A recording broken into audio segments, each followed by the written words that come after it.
if you want to know what the weather's going to be, you've got loads of ways of finding out. You can watch the TV, see it on the news, maybe read it in a newspaper, or just pick up your smartphone, check a website, or download a dedicated weather app. If you're on a ship out at sea, however, it becomes a little harder. You won't have mobile reception, so you can't access the internet. Newspapers obviously can't be delivered, and even if you can pick up TV reception, chances are they're not routinely broadcasting the maritime weather anyway. Instead, we turn to a technology that's been specifically developed for use at sea: NAVTEX.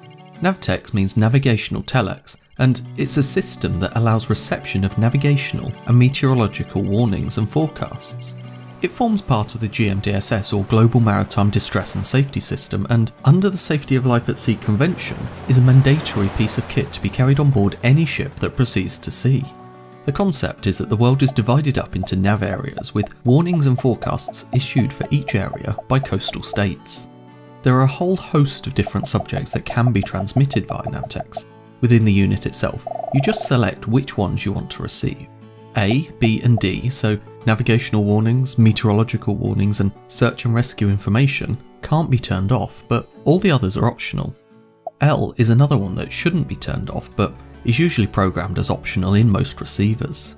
You then need to tune into the transmission stations to receive the actual broadcasts. Let's take Northwest Europe as an example. You get maps like this which show broadcast stations and their approximate range of transmission.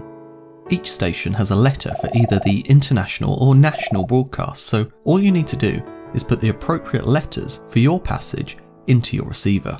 Now, as we're specifically focusing on weather forecasts in this video, let's take a look at an example. We'll use the UK, so we know it's going to reference the shipping or weather areas that are used in the shipping forecasts. You may well have seen this map before.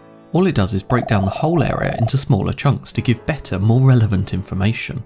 These areas actually predate NAVTEX, having originally been established for voice broadcasts rather than the textual version we're talking about today. Anyway, when the forecast comes, the NAVTEX receiver starts to print it off. Some will just save it to memory now, but traditionally they always print straight away. On this forecast, the first section gives the overview. It's from the 15th of September 2020 at 0300 UTC.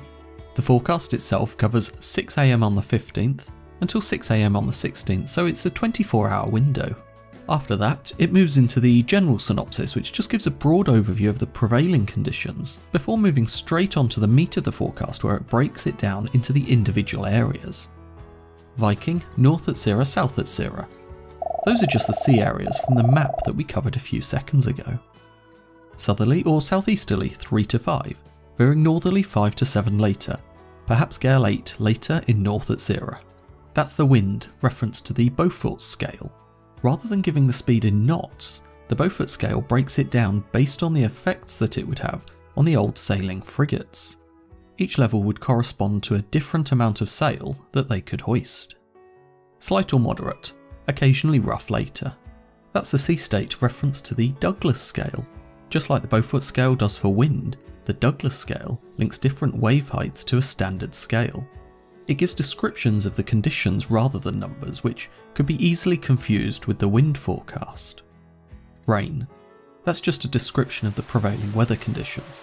You could have anything like fair, showers, rain, thundery showers, fog patches. It just gives you an overview of the conditions itself. Moderate or good, occasionally poor. That's the visibility, reference to the Met Office's scale. Again, giving the description here means it's harder to confuse it with the wind, the sea state and the weather.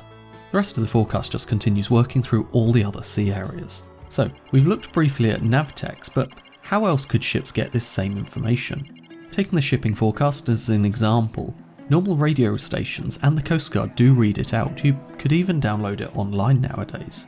Though, once we branch out into internet forecasting, we can actually get far more detailed ones than just the shipping forecast. We can get full-on weather routing information instead. These usually run as a computer program where you can input your passage. The weather forecast is then sent to your computer as a small file through the internet. It lets you play through your passage, checking the weather, the sea state, the visibility and things with reference to your ship's actual position. Some services go one step further and they do the actual weather routing for you.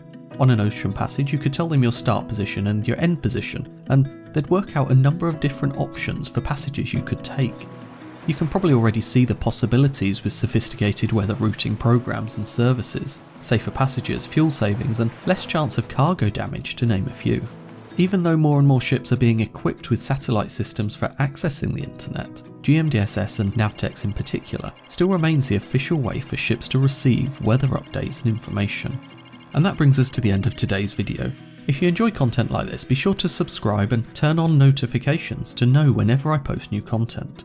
Until next time, thank you for watching, and goodbye.